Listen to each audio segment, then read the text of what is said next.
Welcome friends to बिटोर classes. सो हम एक और वीडियो लेके आपके लिए जो एसएससी मैथ्स प्रैक्टिस क्वेश्चन है और ये बाइलैंग्वेज है और ये आपका हाइट एंड डिस्टेंस चैप्टर से है। तो चलिए इस सारे क्वेश्चंस को हम लोग सॉल्व करते हैं लाइन बाई लाइन और देखते हैं कैसे सॉल्व होते हैं। तो पहला सवाल है हमारा, a balloon is flying at a height of 150 metre from the level ground attach to a string aligning at 30 degree to the horizontal. Find the length of the string assuming that there is no slack in it. एक गुब्बारा ज़मीन से 150 metre की ऊंचाई पर उड़ रहा है जो कि एक धागे से बंधा हुआ है और 36 की 30 डिग्री का कोण बना रहा है। धागे की लंबाई ज्ञात करें या मानते हुए कि इसमें कोई ढील नहीं है। तो इसे हम लोग कैसे सॉल्व करेंगे। सवाल हमारा इस तरीके से होगा, मान लीजिए ये गुब्बारा है आपका जो कि उड़ रहा है कितने 150 मीटर पे, ठीक है, और ये एक पॉइंट है जिससे ये एक एंगल बना रहा है जो कि है 30 डिग्री। तो हमसे पूछा क्या गया, find the length of the string. String मतलब क्या हो गया, ये जो लंबाई है सूता जिससे ये बलून यहाँ से बंधा हुआ था और यहाँ चला गया, तो ये हमें निकालना है। तो अगर ये एंगल है तो हमारे लिए ये वाला P हो जाएगा, ये वाला बेस हो जाएगा और ये वाला हाइपोटेन्यूज है H हो जाएगा, विकर्ण कहते हैं हम लोग, क्योंकि जो एंगल मानते हैं उसके सामने वाला हमेशा ऊंचाई या P कहते हैं। तो हमें ये और ये हमें ये निकालना, ये पता है। तो P और H का रिलेशन किस में आता है, साइन में। तो हम लोग लिख सकते हैं sign 30 is equal to P/H। तो साइन 30 हमारा 1/2 है, P हमारा 150 मीटर है और ये H हो गया। तो H हमारा कितना आ गया, 300। ठीक है, ये पहला सवाल। अगला सवाल है, a ladder is resting against a wall at a height of 10 metre. If the ladder is inclined with a ground at an angle of 30 degree than the distance of the foot of the ladder from the wall. एक सीढ़ी 10 metre की ऊंचाई पर एक दीवार से लगकर खड़ी है। यदि सीढ़ी ज़मीन के साथ 30 डिग्री का कोण बनाती है तो सीढ़ी के पांव से सीढ़ी की दीवार तक की दूरी कितनी होगी। तो इसे हम लोग कैसे सॉल्व करेंगे। तो मान लो ये हमारे पास दीवार है, इस दीवार के 10 मीटर ऊंचे पर एक सीढ़ी लगी हुई है। तो ये हमारा 10 मीटर हो गया और ये हमारा सीढ़ी हो गया जो कि कितना कोण बनाया गया है, 30 डिग्री कोण बना रहे हैं। पूछा गया है the distance of the foot of ladder from the wall, मतलब सीढ़ी के पाँव से यहाँ तक की दूरी, और सॉरी दीवार के पाँव से और सीढ़ी के पाँव के बीच की दूरी कितना होगा, ये हमें निकालना है। तो ये 30 था, तो ये P हो गया, ये B हो गया और ये H हो गया। तो P और B किस में आता है, 10 में। तो 1030 इज़ इक्वल टू हम लोग लिख सकते हैं P/B। तो 1030 कितना हो गया, 1/√3। P हमारा 10 था, ये हमारा B हो गया। तो B इज़ इक्वल टू कितना आ गया, 10√3। ये हमारा आंसर हो गया। अगला क्वेश्चन है हमारा, a ladder is kept against a wall at an angle of 30 degree. The height of the wall is 14 metre. Find the length of the ladder. एक सीढ़ी ज़मीन के साथ 30 डिग्री की कोण पर दीवार से ज़मीन पर खड़ी है। दीवार की ऊंचाई 14 मीटर है, सीढ़ी की लंबाई पता लगाएं। तो ये भी वैसे ही सवाल है कि मान लीजिए ये दीवार है जो कि 14 मीटर है, इससे एक सीढ़ी फिर से लगी हुई है, ये 30 डिग्री की है एंगल, और ये हमें सीढ़ी का लंबाई निकालनी है। ये सीढ़ी हो गया, तो फिर से ये 30, ये P हो गया, ये H हो गया और ये B हो गया। तो हमें इसका रिलेशन चाहिए। तो साइन 30 कितना होता है, P/H। तो साइन 30 कितना हो गया, 1/2। P हमारा 14 है, H हमारे पास है, तो H बराबर कितना हो गया, 14 × 2 दैट इज़ 28। ठीक है। अगला सवाल, A sailor saw the top of a lighthouse from an angle of elevation 45 degree. If the lighthouse tower is 250 meter tall, then approximately how far is the sailor from the top of the lighthouse? नाभिक 45 degree के झुकाव से एक प्रकाश स्तंभ के शीर्ष को देखता है। यदि प्रकाश स्तंभ टावर की लंबाई 250 मीटर है तो टावर के शीर्ष से नाभिक लगभग कितनी दूरी पर है। तो इसे हम लोग कैसे सॉल्व करेंगे। मान लीजिए ये हमारे पास टावर है, ठीक है, जो कि 250 मीटर पे है और एक नाव हमारा यहाँ पे है। तो इस नाव वाले की यहाँ से दूरी कितने एंगल पे वो देख रहे हैं, 45 डिग्री पे। ठीक है। तो पूछा क्या गया है, तो टावर के सिर से नाविक लगभग कितने दूर है, मतलब ये टावर का ये है और ये हमारा दूरी है, ये हमें निकालना है। ठीक है, ये कितनी दूरी पर है, तो ये हमें निकाल लेना है। तो फिर से ये 45 है, तो ये P हो गया, ये आपका ये आपका H हो गया और ये आपका b हो गया। तो फिर से हम बैठाएंगे साइन 45 बराबर p बटा h। तो 45 हमारा होता है 1/√2 और p हमारा 250 है और h हमें निकालना है, तो h बराबर हो गया 250√2। ठीक है। अगला क्वेश्चन है, a person observes the angle of elevation of a building as 30 degree. The person proceeds towards the building with a speed of 25 × √3 - 1 metre per hour. After 2 hours he observes the angle of elevation as 45 degree. The height of the building is. एक व्यक्ति को एक इमारत का उन्नयन कोण 30 degree ज्ञात होता है। वह व्यक्ति इमारत की तरफ 25 × √3 - 1 मीटर पर आवर के गति से आगे बढ़ता है। 2 घंटे बाद उसे उन्नत कोण 45 डिग्री ज्ञात होता है। इमारत की ऊंचाई क्या है? तो इसे हम लोग कैसे सॉल्व करेंगे? सिंपल से सवाल है ये कि मान लीजिए ये हमारे पास एक बिल्डिंग है, ठीक है, इसे x मान लेते हैं। पहले एक आदमी यहाँ पे था इस पॉइंट पे, तो ये कितना कोण किस एंगल पे देख रहा था? 30 डिग्री पे। ठीक है। अब क्या कर रहा है वो? 2 घंटे बाद यहाँ पहुँच गया है, तो ये कितना बना रहा है? 45 डिग्री।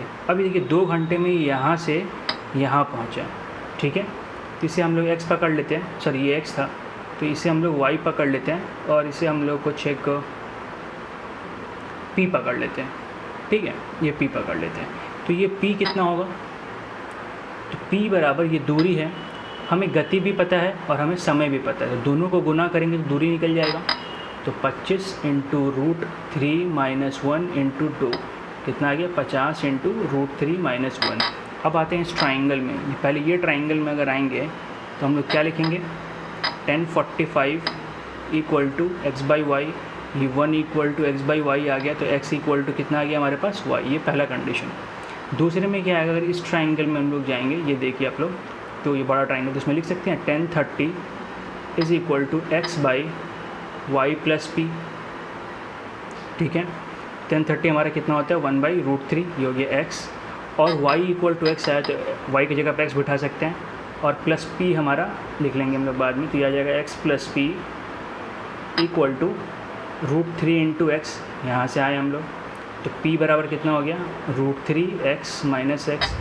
p का वैल्यू ये था, तो हम लोग बिठा लेते हैं 50 × √3 - 1। इन दोनों से x कॉमन निकाल लीजिए, तो √3 - 1, तो ये दोनों आपस में कट गए, तो x = 50। ठीक है। अगला question, from the 2 points on the ground and lying on a straight line through the foot of a pillar, the 2 angles of elevation of the top of pillar are complementary to each other. If the distance of 2 points from the foot of the pillar are 9 meters and 16 meters, and the 2 points lie on the same side of the pillar, then the height of the pillar is।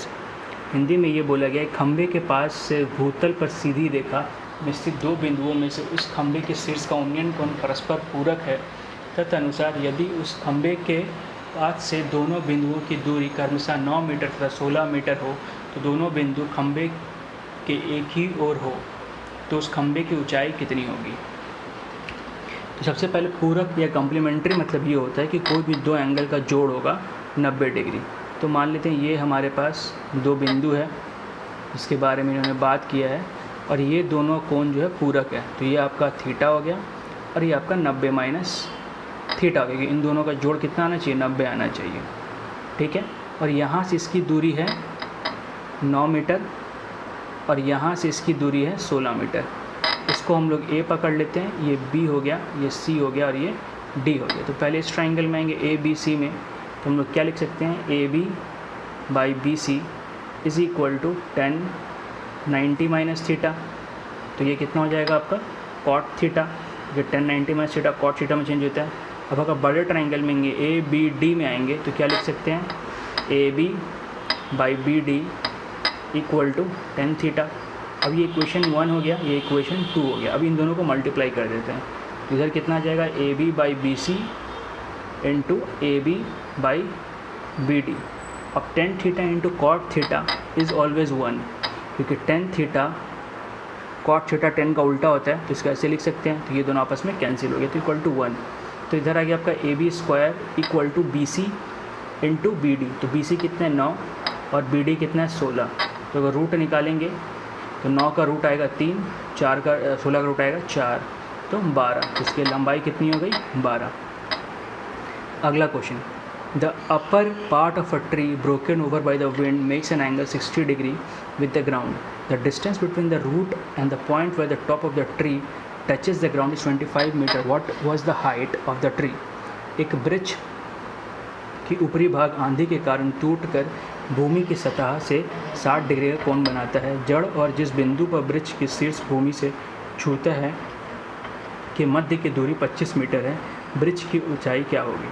तो ये सवाल कैसे करेंगे? मान लीजिए हमारे एक वृक्ष था पहले, ठीक है, ये हमारा एक वृक्ष है जो कि यहाँ से मान लीजिए टूट गया है, तो ये वृक्ष इतना तो रहेगा ही, वो जो बचा वो भागती टूट के ऐसे गिरा है।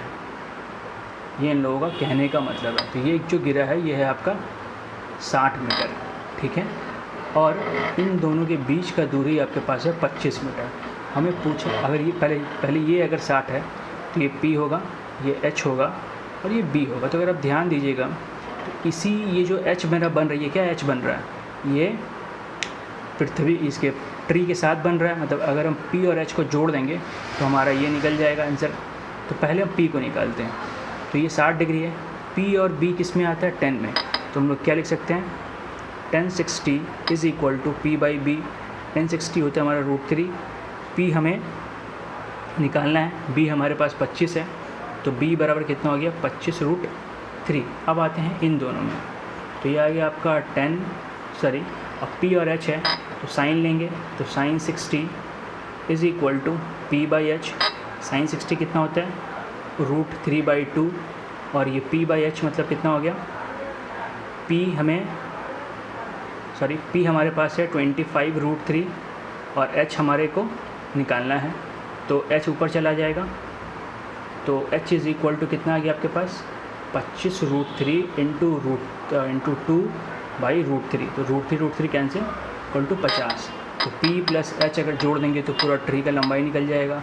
तो 25√3 प्लस 50, 25 कॉमन ले लीजिए, √3 प्लस 2। अब वैल्यू बैठा लीजिए कि √3 का अगर आंसर पॉइंट में दिया रहेगा तो सॉल्व करिए, आंसर आ जाएगा। अगला क्वेश्चन है हमारा, From a point P on a ground, the angle of elevation of a top of a 10-meter building is 30 degree. A flag is hoisted at the top of the building and the angle of elevation at the top of the platform is 45 degree. Find the length of the flag step. जमीन पर एक बिंदु P है जिसे 10 metre लंबी इमारत की चोटी से ऊंचाई 30 डिग्री है। इमारत की चोटी पर एक ध्वज फहराया गया है तथा P के फ्लैगस्टेफ के शीर्ष की ऊंचाई का कोण 45 डिग्री है। तो फ्लैगस्टेफ की लंबाई का पता लगाएं। ठीक है, इसे हम लोग कैसे सॉल्व करेंगे? सबसे पहले एक बिल्डिंग बनाते हैं। ये हमारा बिल्डिंग है जो कि 10 मीटर का है, ठीक है। इससे पहले कोण कितना बन रहा था? 30 डिग्री। अब क्या बोला गया है कि इस पर एक फ्लैग लगाया गया, तो ये हमारा फ्लैग है। अब इस फ्लैग का इसी पॉइंट से एंगल कितना बन रहा है? 45 डिग्री। तो हमें पूछा गया इसका लंबाई हमें आप बताइए। तो ये 10 मीटर हो गया। इसको यहाँ से हम लोग इसको x पकड़ लेते हैं। तो पहले इस छोटे ट्रायंगल में आएंगे, ठीक है, इस छोटे ट्रायंगल में आएंगे, इसको हम लोग y पकड़ लेते हैं। तो हम लोग क्या लिख सकते हैं छोटे ट्रायंगल में? 10/y is equal to 1030। तो 1030 कितना होता है? 1/√3। तो y कितना आ गया? 10√3। अब आते हैं इसलिए हम लोग बड़े वाले में, इसमें। तो इसमें क्या लिख सकते हैं? x/10 plus y by divide by y is equal to 1045। 1045 1 होता है, तो x plus 10 is equal to y। तो अगर हम इन दोनों के एक साथ y इक्वेट कर देते हैं तो आ जाएगा आपका 10√3 इक्वल टू x प्लस 10। तो x इज़ इक्वल टू कितना आ गया? 10√3 माइनस 10। 10 कॉमन ले लीजिए, तो √3 माइनस 1 आएगा, और √3 का वैल्यू होता है 1.732 माइनस 1। यह जाएगा 10 इंटू 0.732, यह जाएगा 7.32। तो इसकी लंबाई कितना हो गया x का? ये 7.32, ठीक है। अगला क्वेश्चन है हमारा ये, from the top of a platform 7 metre high the angle of elevation of a tower was 30 degree. If the platform is position as 50√3 away from the tower, how the tall is the tower. 7 metre ऊंचे platform के शीर्ष से tower का उन्नयन कोण 30 degree है। यदि tower से प्लेटफॉर्म की दूरी 50√3 मीटर हो तो टावर की लंबाई कितनी होगी? तो इसे हम लोग कैसे सॉल्व करेंगे? पहले एक प्लेटफॉर्म बना लेते हैं जो कि 7 मीटर का है, और ये हमारे पास एक टावर है। तो बोला क्या है फ्रॉम द टॉप से इसका कितना है 30 डिग्री का। अब ये कितना दूर है 50√3। तो अगर ये 50√3 है तो ये भी 50√3 होगा, ये 7 है तो ये भी 7 होगा। अब आते हैं हम लोग इस ट्राइंगल में, तो ये 30 डिग्री, तो ये हो गया P, ये हो गया B। तो P/B किस में आता है 10 में, तो हो गया 10 30। P हमें निकालना है, B हमारा 50√3 है, 10 30 हमारा 1/√3, तो √3 cancel, so P is equal to 50, तो ये आ गया 50। तो टोटल लंबाई कितनी हो गई 57, ये पूरा लंबाई टावर का।